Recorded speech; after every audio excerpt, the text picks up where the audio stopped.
Hello everyone, I'm Diego and I'm one out of 3 triplet flames who are rainbow star people, and welcome to this YouTube channel.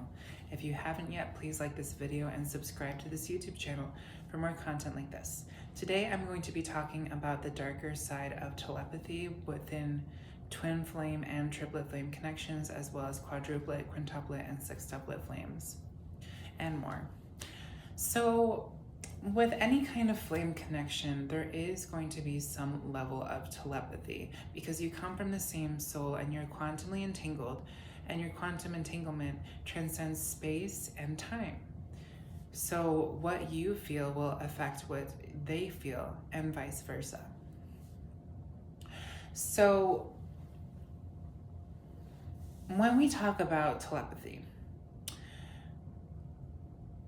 it's important to not only acknowledge the light side of it, but also the dark side of it. Everything has a light and a dark side to it, including us humans. We have a light side and a dark side. We also have a side that's in between, or that is neutral, that gray area. So with telepathy, there are benefits to telepathy, such as feeling like you're connected with the other person, feeling like you're no longer alone or that you're not lonely, sharing jokes that make you laugh, and just enjoying yourself and getting things off your chest. Those are all benefits. So what about the dark side of telepathy? Well, that's what I'm going to be exploring in this video. And I don't really typically see people talk about this very often, but I think it's important to address. So telepathy can become dark very quickly when you try to telepathize with someone and they don't want to telepathize with you. So basically trying to telepathize with someone without their permission or their consent.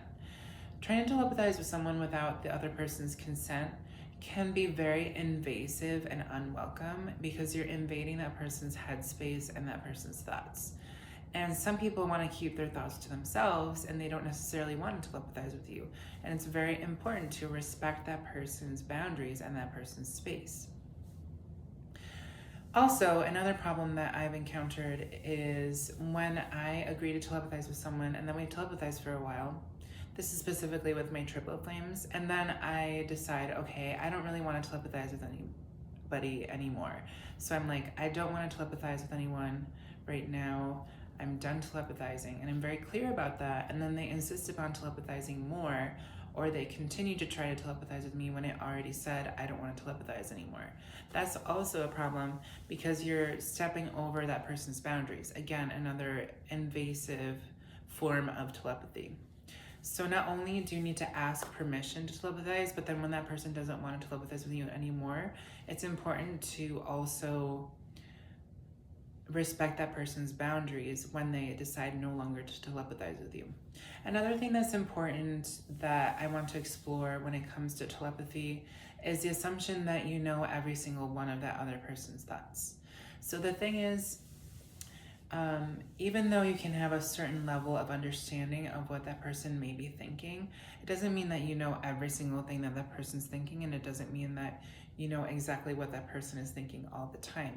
And this assumption with telepathy that you always know what the other person is thinking can actually cloud your judgment and hinder you from being able to communicate effectively, because you shouldn't assume that you know what that other person is thinking all the time, because sometimes that person is thinking something different from what you originally thought they were thinking. So it's important just to remember that you don't always know what the other person is thinking, but you can have a general idea. Another thing that I've experienced with telepathy with my triplet flames is emotional, I'm trying to remember the word for it. Basically, when your emotions are taken on by the other person, or that person takes on your emotions, or you take on their emotions. Emotional contagion, that's what it's called. So it's basically when that person is crying and then you start crying because they're crying, that kind of thing. So with telepathy, you also can share emotions with the other person.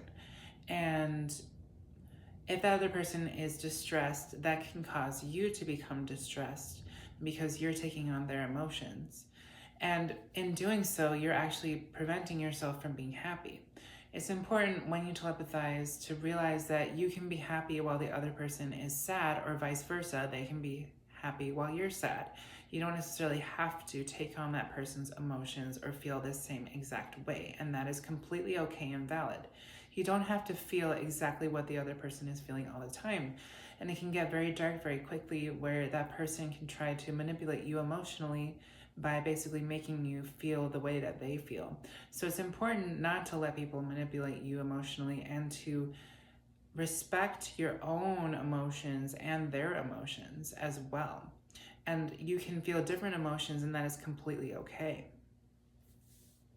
So yeah, basically it gets dark really quickly when the other person causes you to feel negative emotions when you otherwise would feel positive emotions. So thus that person can prevent you from being happy when you otherwise would be happy in a normal circumstance when you're not telepathizing. So there's just a whole bunch of different ways that telepathy can become problematic. And that's why I often am the first one to be like, hey, I don't really want to telepathize anymore, but it was nice telepathizing with you. I'm usually with my triplet flames. Usually my triplet flames ask me if I want to telepathize, and then I either say yes or no. That's usually what happens. Every once in a while, it goes the other way, where I ask my triplet flames if they want to telepathize. And it's fine and dandy, but I also wanted to just talk about, the darker side of telepathy, because I feel like it's a topic that needs to be explored more, and that isn't really talked about very much. And I'm glad that I talked about it, because now you understand, or have a better understanding of, the dark side of telepathy, as well as the benefits. Thanks so much for watching. Peace out, much love, and may you all be free.